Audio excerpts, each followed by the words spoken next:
अरे ये क्या, घर का राशन खत्म हो गया है। माँ, तो क्या आप खाना नहीं बनेगा? नहीं बेटा, ऐसा नहीं है, तुम चिंता मत करो, मैं तुम्हारा खाना जरूर बनाऊंगी। सुरभि इतना कहने के बाद घर का एक बर्तन उठाती है और अपने पड़ोस की काकी के पास पहुंच जाती है। घर में राशन नहीं है, थोड़े से कच्चे चावल और मसाले दे दो।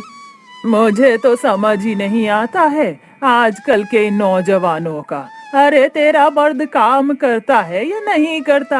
हर हफ्ते तू 2 बार मुझसे चावल लेकर जाती है, इसका पैसा भी नहीं देती है। काकी, इस बार दे दो, जब पैसे आएंगे तो मैं आपको इसके पैसे जरूर दे दूंगी। अच्छा चल रुक जा, अभी लेकर आती हूँ।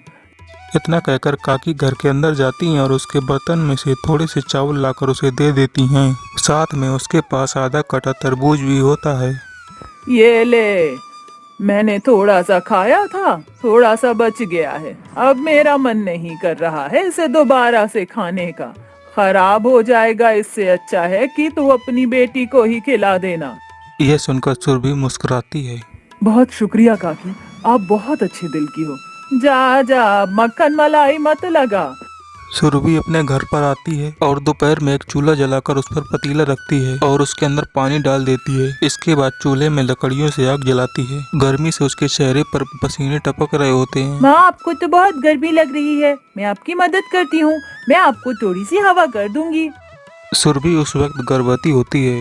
घर के सारे काम गर्मी में करने में उसे बहुत परेशानी होती है। शुक्रिया मेरी बच्ची, तुम बहुत अच्छी हो। इस तरह गरीब सुरभि अपने गरीब परिवार के साथ गुजारा करती है। ऊपर से उनका टूटा फूटा मकान जो दोपहरी में था, आग की भट्टी की तरह तपक रहा था। चावल में उबाल आने वाला है, मसाले डाल दिए हैं, थोड़ी देर में चावल बन जाएंगे, फिर तुम खा लेना।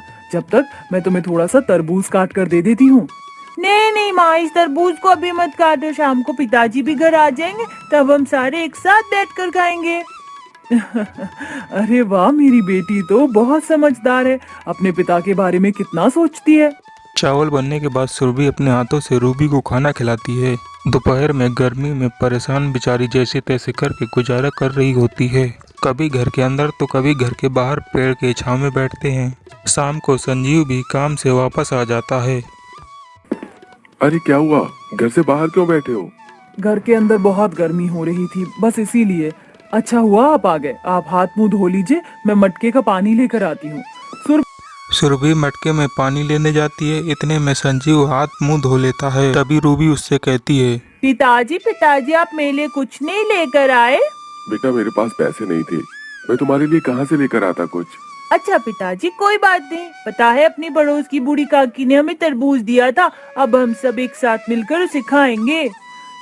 यह सुनकर संजीव मुस्कुराता है। गरीबी में गरीब परिवार छोटी छोटी चीजों से ही खुश हो जाया करता था। संजीव मटके का पानी पीने के बाद आराम से अपने घर में बैठ जाता है।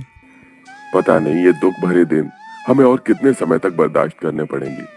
अरे आप इतना परेशान क्यों हो रहे हैं? सब कुछ ठीक हो जाएगा, भगवान पर भरोसा रखो।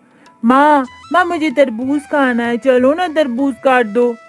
रूबी के कहने पर सुरभि एक प्लेट में आधा कटा हुआ तरबूज लेकर आती है। जैसे ही उसे चाकू से काटने वाली होती है, तभी उसके घर में कोई आता है। तुम दोनों यहाँ तरबूज खा रहे हो? तुम्हें पता है पड़ोस की बूढ़ी काकी भगवान को प्यारी हो गई, गर्मी से उनकी मृत्यु हो गई।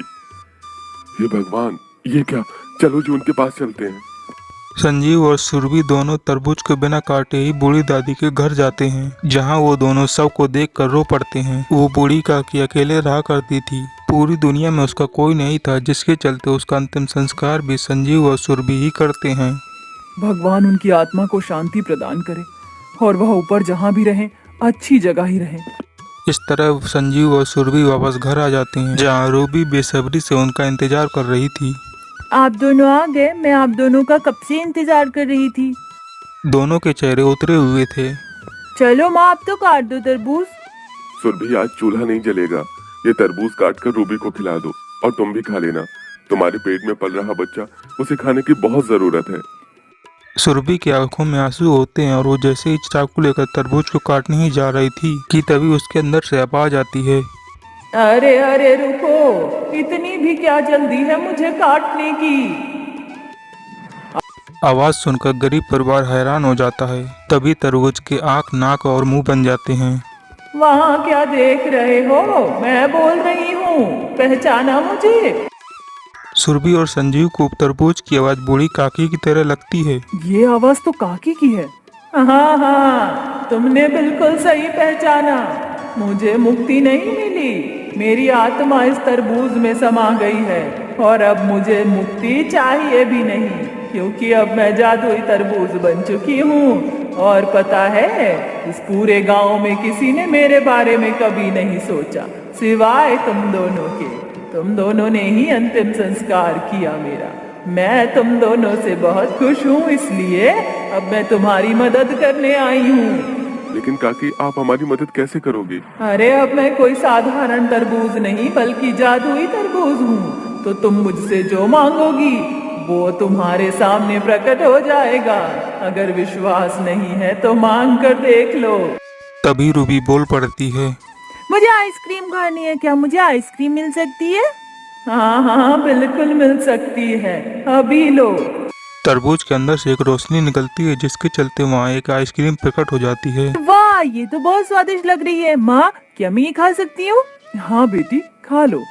इधर रूबी आइसक्रीम खाने लगती है। तभी संजीव और सुरभि जादुई तरबूज को देखकर सोच में पड़ जाते हैं। तभी तरबूज कहती है, अरे संकोच किस बात का कर रहे हो? जो तुम्हें मांगना है मांग लो। अब तो मैं सदा तुम्हारी ख्वाहिशों को पूरा करने के लिए यहीं रहूंगी। अगर ऐसी बात है तो क्या हमारा ये टूटा फूटा घर नए जैसे घर में बदल सकता है क्या? हाँ हाँ, बिल्कुल हो सकता है। अब देखते जाओ मेरा कमाल। जादुई तरबूज हवा में उड़ने लगती है और उड़ते उड़ते घर के चारों तरफ घूमने लगती है और उसके अंदर से एक रोशनी निकलती है, जिसे देखते ही देखते उनका साधारण टूटा फूटा घर एक अच्छे से घर में बदल जाता है। बाप रे बाप, ये तो कमाल ही हो गया। ये जादुई तरबूज तो कुछ भी कर सकती है। क्या हमारे इस घर के अंदर एक कूलर आ सकता है? हाँ हाँ, बिल्कुल आ सकता है। ये लो कूलर। कूलर के अंदर से एक रोशनी निकलती है और रोशनी से वहाँ एक कूलर भी प्रकट हो जाता है। अच्छा है जादुई तरबूज, आप तो कुछ भी दे सकते हो।